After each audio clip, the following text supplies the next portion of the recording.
Hello, how's it going? I was here a year ago, exactly on the stage, and I was talking about these crazy ideas of Quick, and it's kind of nice that we are here back 1 year later, and I can show you what kind of progress we have and maybe make some announcements about it. So, hi, I'm Misko. I work as a CTO at Builder.io. Builder.io is a headless visual CMS system. I work on a project called Quick. You might have heard of me from before on these other projects like AngularJS, Clean Code Talks, and I helped to co-create this thing called Karma. So, what are we going to talk about here? And we're going to talk about three things. JavaScript is the problem, it is not your fault, and there is a solution.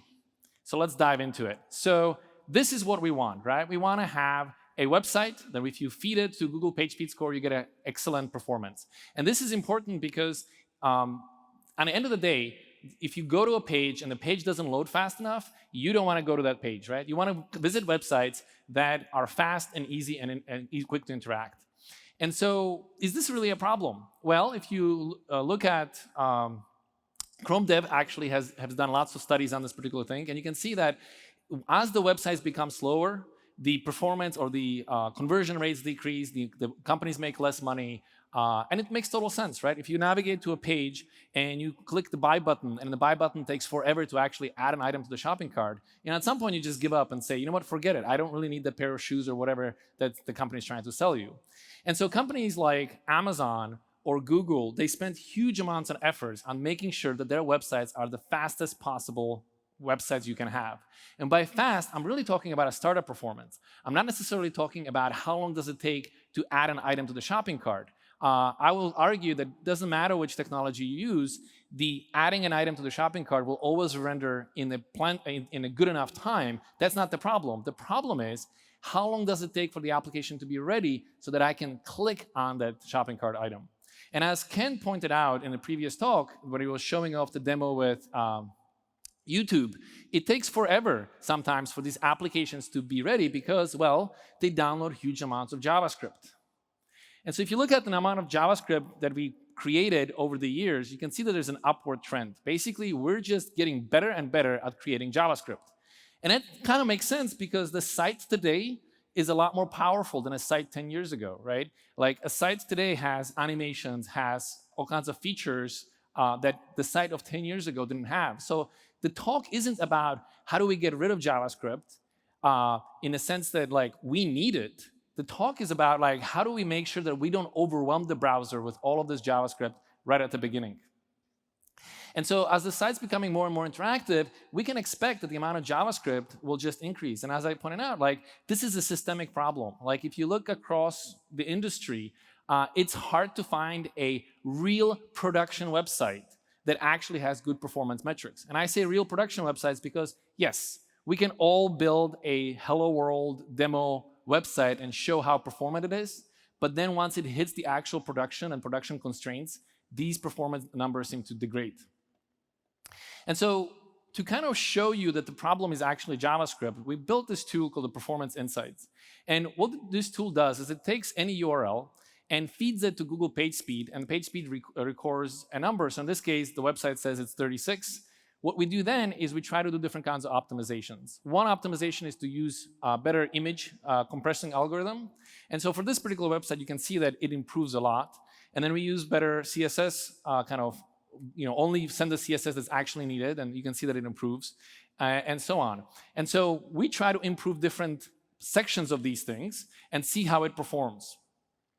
Now, the thing to show you here is that if you look at the top 50 e-commerce websites, these are the websites that have the highest interest in actually performing well, right? Because they actually make money. And if you don't have a good performing website, you're going to make less money. And so companies like Amazon spend huge amount of time to make sure that they are as performant as possible. What you can see in the column 1 is that they're pretty much all red. There's a couple of yellow ones, but everybody's red in terms of performance. And you can see on this graph on the bottom here is that for the most part, at least the big e-commerce sites, they know what they're doing with image and CSS optimization. They've already done the easy bit. The hard bit is the JavaScript. If we could somehow figure out how to get rid of this JavaScript, then we could make just about any of these websites in the green category, right? And that's the problem we want to discuss. So how do we get here? Well, if you look at frameworks, the frameworks basically all argue, they all claim that they're the fastest, the best, etc. But what you're going to see is that as the application gets bigger, the amount of code that's generated by these frameworks increases.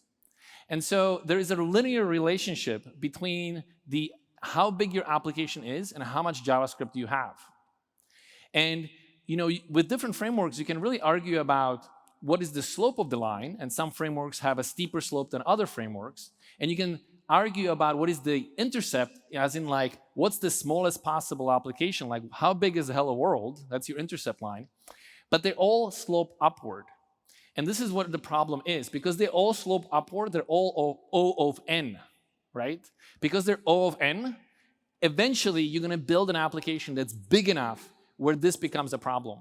And so what we want to talk about today is not how to build O of n websites, because they will undoubtedly run into this problem, but instead build O of 1.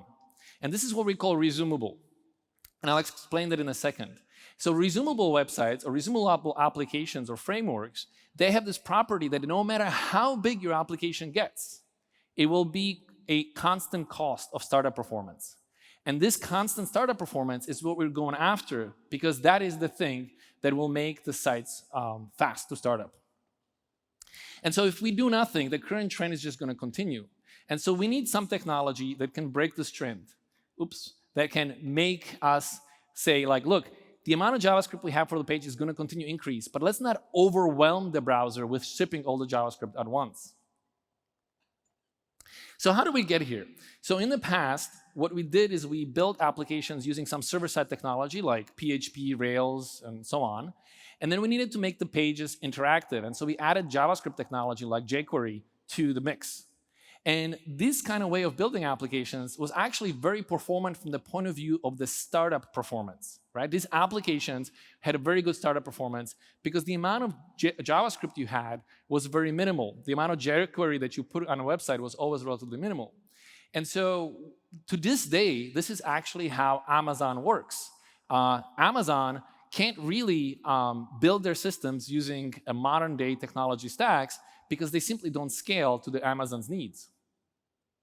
And so in the past, we did it this way, but the problematic way of doing it is that you kind of have to build the application twice. Once on a server, this is how I render a shopping cart with 3 items, and then once on a client of like, if you add the 4th item, this is how you render the shopping cart. And this double implementation is what the problem was in the past. And so we moved to a new kinds of paradigm of what I call the component frameworks. And in the component frameworks, the paradigm is, let's build everything in JavaScript, everything is a component, and the developer experience is absolutely amazing. And so in the current world, we have had a lot of different frameworks from Angular, Vue, Svelte, React, Solid, the list goes on. And all of these frameworks basically are doing improvements to our DX. They're making the way we build applications better. But I think in the future, we need to start focusing on a new thing. And a new thing is performance. While all of these frameworks do an excellent job of making the DX better, they're not actually helping with the problem of the amount of JavaScript we're shipping to the browser on a startup. And so this is where the future is in what I call the O of N or resumable frameworks. And it turns out these frameworks are not new. If you look at, next slide, come on. Oops. Okay. If you look at these frameworks, Google has had this framework called Google Wiz for the past about almost a decade. And Google Wiz is what powers search and what powers Google Photos. And I'm sure we can all agree that Google search is amazingly fast. As a matter of fact, I find it amusing that if I have to spell check a word, the best way to spell check a word is to actually send it to Google search, and then I'll get my corrected spelling. And so the fact that we had this technology, or at least some companies had this technology for the past 10 years, is kind of interesting that this hasn't yet trickled down into the rest of the open source community. So Google has Wiz that shows that this is possible and it's very performant, but it's not open sourced. And it's unlikely that it will ever be open source. eBay has an open source framework called Marco, and in their next release, what they call version 6, supposedly it will be resumable. I've been chatting with some folks that work on it, and that's what they're claiming. I haven't seen it yet. But of course, then there's also Quick, is the framework that we are working on at Builder. And Quick is open source, and it is available today. So what's special about Quick? So there's two things that make Quick special, and I think these are the things that all frameworks in the future will have to have. I'm not saying Quick is going to win this game, but I think in the future, unless you have these two properties, you are not going to win the performance game. So Quick is 1, resumable, and 2, progressive. So let's talk about the resumability. So on the left is an application that is standard Next.js application with React. Notice how long it takes for that application to go gray. Gray means that all the JavaScript has finished executing. And on the right-hand side, you have the same exact application built with Quick. Notice that the moment the application loads, it immediately turns gray because there's no JavaScript to execute on the client. And because there's no JavaScript to execute on the client, the page becomes very instant. But how do we get there? How do we get to that particular thing? So virtual machines are kind of a cool thing. When they first started, they kind of blew my mind. And what specifically blew my mind was this idea that you can take machine A and boot up, let's say, Linux inside of it. And once the Linux boot up, you log in and you open up a word processor and start working on a letter. And at some point, you can save the virtual machine to a file, take that file and put it on a second physical host machine, open the file up, and you're exactly where you left off. Right? You're not rebooting the Linux machine, you're not logging in, you're not opening up the word processor, you are literally where you were left off. And so when the second host machine wakes up, it allows you to just continue. There's nothing to execute per se on the client or on the resumed application, right? And so the same exact thing, just instead of file, imagine that it was just HTML that we're sending to the client, you can then have a resumable property. So what this looks like in the web world is that on a server, we have started doing server-side pre-rendering, right? It's kind of a standard thing. Without SSR, the applications are simply slow. But SSR is not a real thing if you think about it. Like SSR is just a preview of what the site looks like.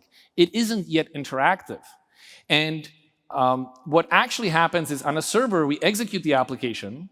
Then we serialize the application in the form of HTML sent to the client. And then the client has to download the application again.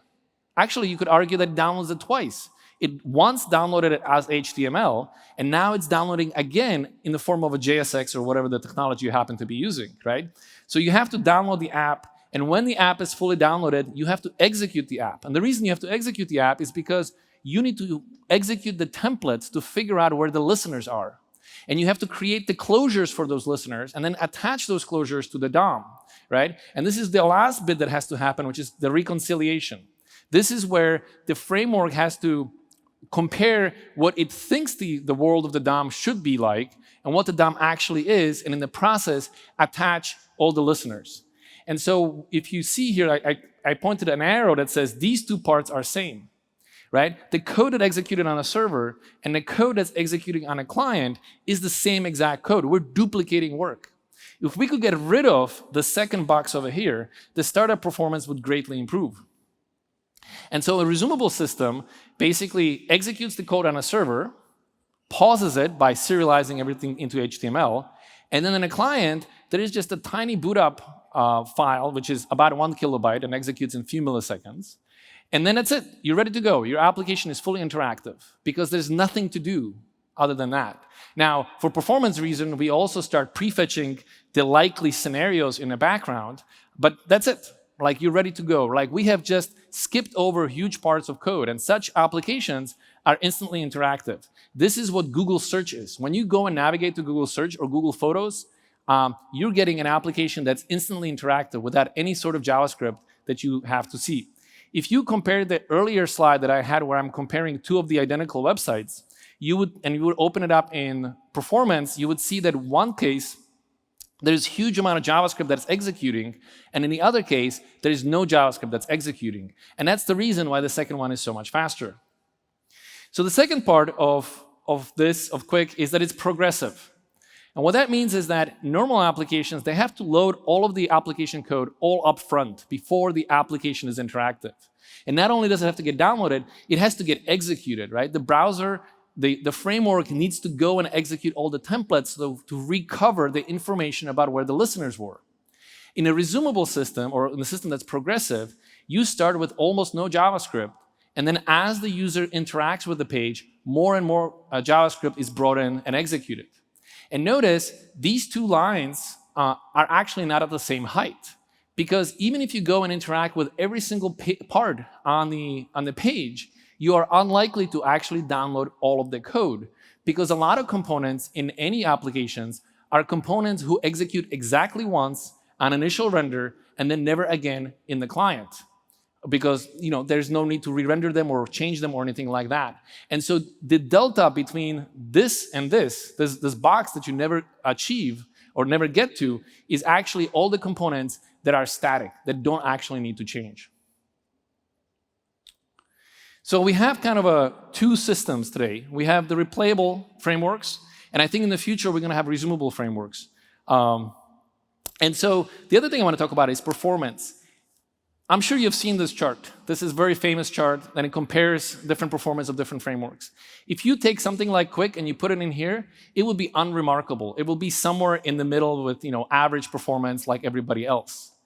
But I think these are the wrong things to look at. Even if you choose the slowest framework on this particular graph, you can still build a plenty fast applications. That is not our problem, right?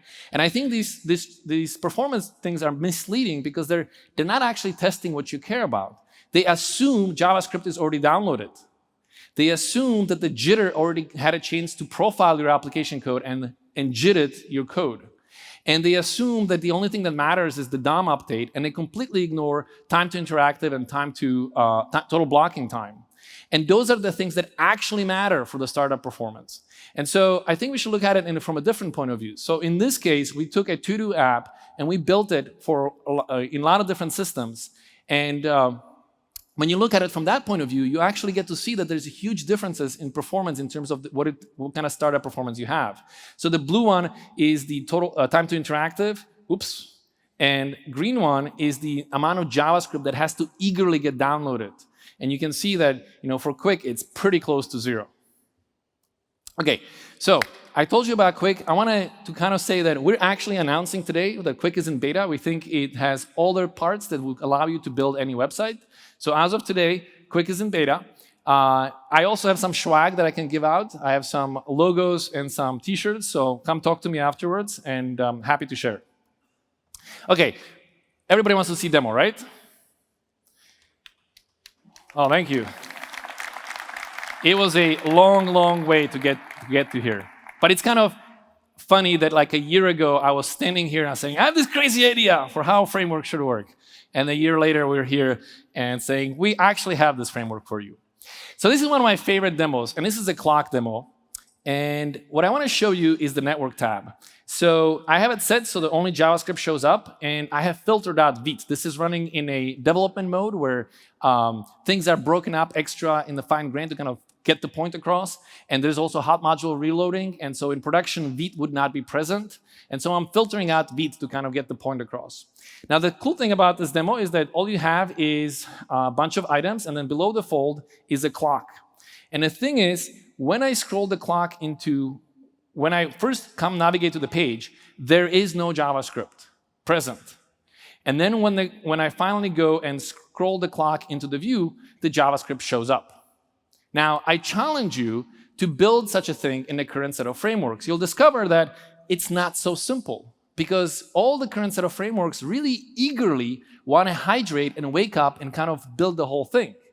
And Quick is unique in a sense that it says, actually, I don't need anything. There is a super tiny bootloader, which we call a quick loader, which is about 1 kilobyte. But besides that, there is no JavaScript. And so how does the system actually know to do this? Well, before I show you that, I want to actually show you what does this look like from a development point of view. We tried really hard to make sure that the DX is familiar to people. So if you look at Quick code and you look at like React or something of that sort, you'll be like, yeah, this looks just like React, like it's identical. And that's no accident. We kind of did this intentionally. So we have a component here. And by the way, you will see these $ all over the place. And every time you see a $, you should think to yourself, here is a lazy loaded boundary. Every time you see a $, Quick has the ability to lazy load that code that's behind $ here. So we're just saying, like, here, there is a component. All this component has is a paragraph with some, you can click on it. And it creates a map of items so that we have the clock below the fold. So this for loop just creates a list of items. And then on the bottom, we say, here's a clock. And the clock component simply says, well, I need some styling, so I'm going to do styles. I need to store data, which is the angles of the hour, minute, and second hand. I'm going to have a use client effect that basically wakes up and updates every second it updates the angles of the hands. And finally, there's a JSX. This is how you render the particular component. Now, what's unique, interesting about it is that if you look at this application, there's also a header and there's also a footer. And that's because this is running in something we call QuickCity. QuickCity is kind of the meta framework. And so for this particular layout, it says there's a header and a footer and a bunch of other things. But what's unique is that Quick looked at the page and said, you know what? I don't think you need any JavaScript. And it basically removed everything. And then when you scroll, the Quick says, oh yeah, now I see that you need JavaScript. And the first thing that the Quick downloads is this piece of code right here. Can I make it bigger? Where is making it bigger? OK, I don't know how to make it bigger. There should be a way to. OK, so this piece of code right here. And what this piece of code does, if you look over, it's the same piece of code as right here. Right? This use client effect right here. This is the code that the system was like, this is what I need to download first. And it makes sense, because what we're saying here is that we need to do an effect on a client. And so most systems that they wake up says, well, when should I run this effect? When should I register this effect? And for most systems, the answer is very simple. Oh, during hydration stage. When the application is hydrating, that's when this code executes, right?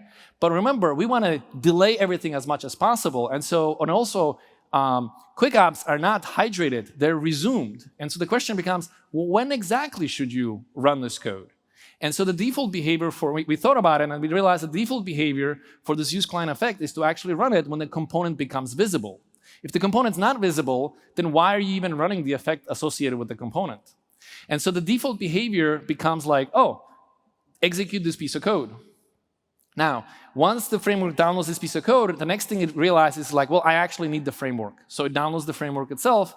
And finally, it says, well, I need the JSX associated with the clock, right? I'm going to have to upload this thing. So it has to download basically this JSX. So the thing to point out is what didn't get downloaded, right? We didn't download the style sheet because the system understood that it was already rendered on a server and a style sheet was already associated. We also didn't render the top-level component here, neither the header or the footer, or we didn't download this click listener that's associated with the higher component up. And as a matter of fact, let me refresh this page. Let me scroll to the top again. Let me refresh. No JavaScript. When I go click on this particular, because there's a click listener over there, right? It just downloads the code needed with the click listener itself. In this particular case, the system actually realized because it's just a console log, you don't even need a framework. So not even the framework got sent to the client.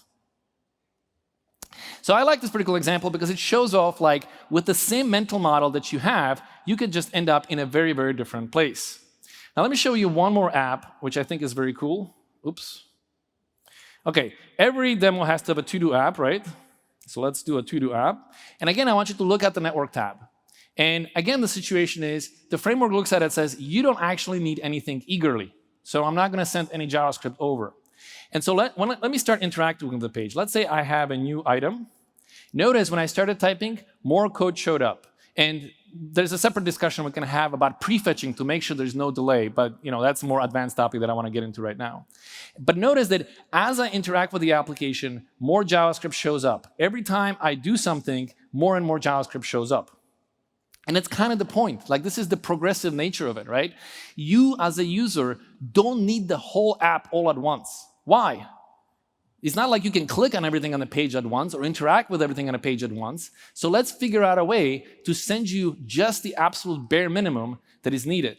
Now, there's another cool thing that can happen, which is that what do you think is going to happen if I take the HTML associated with this application and move it to a different tab?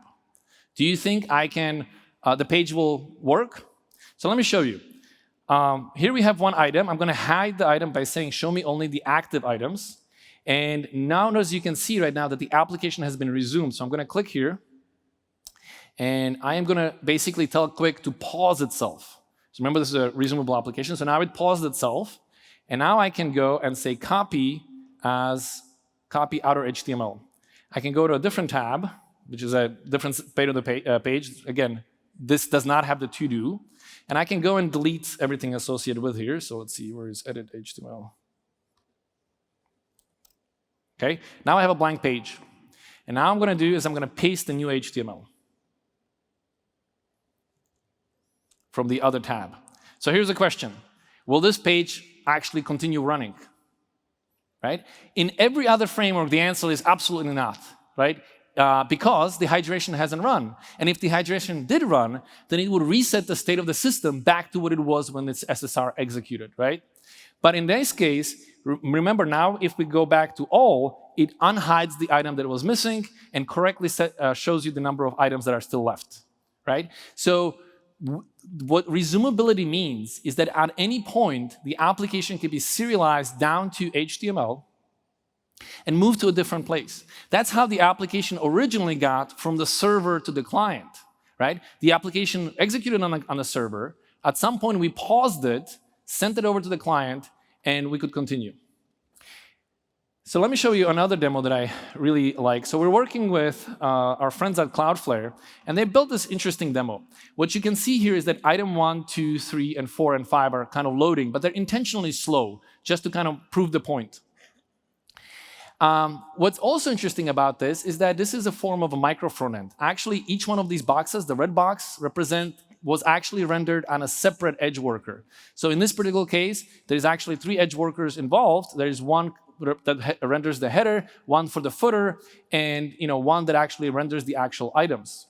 And you can see this because if you go to the HTML, you can see this what we call containers, right? These are all different containers. And not only that, for the base, it shows a different URL where they came from.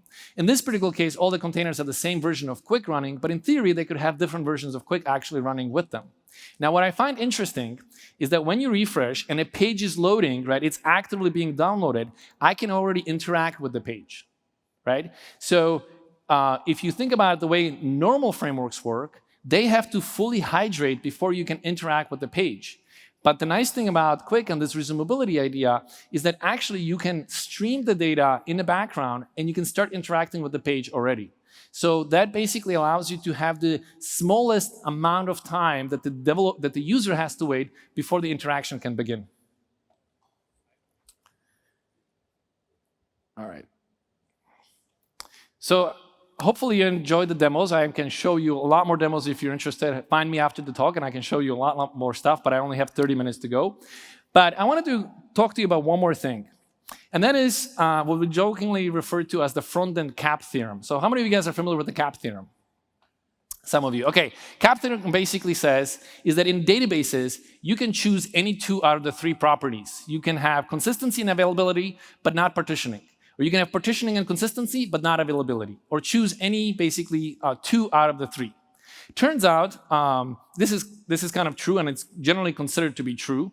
But turns out Google actually broke this theorem because they installed atomic clocks in all their data centers.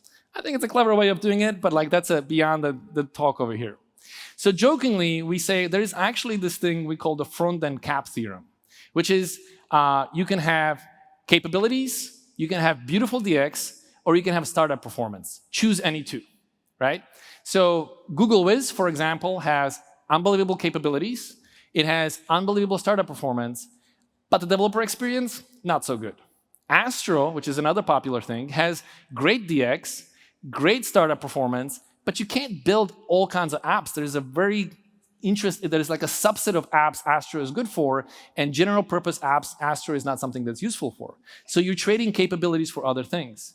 I would argue that React, Angular, Vue, and Svelte are frameworks that have very good DX, they have very good capabilities, but they suffer startup performance because they have hydration, right?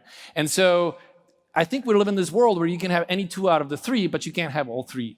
And the thing that we want to do with Quick is basically break this cap theorem and say, no, we want you to have everything. We want you to have a beautiful developer experience that you like, We want you to have no limit to the capabilities that you have. And at the same time, we want you to have an amazing startup performance. And the thing is, as a developer, it shouldn't be your responsibility to figure out how to break up your application, how to make sure that the smallest amount of code gets downloaded, etc. It should just be naturally the way the system works, right? And so the point of Quick is that out of the box, you get everything figured out, right? Out of the box, you have lazy loading, you have proper bundling that can break up your large code bases into manageable chunks. You have serialization. You have server-side rendering so that the SEO optimization works. You have prefetching.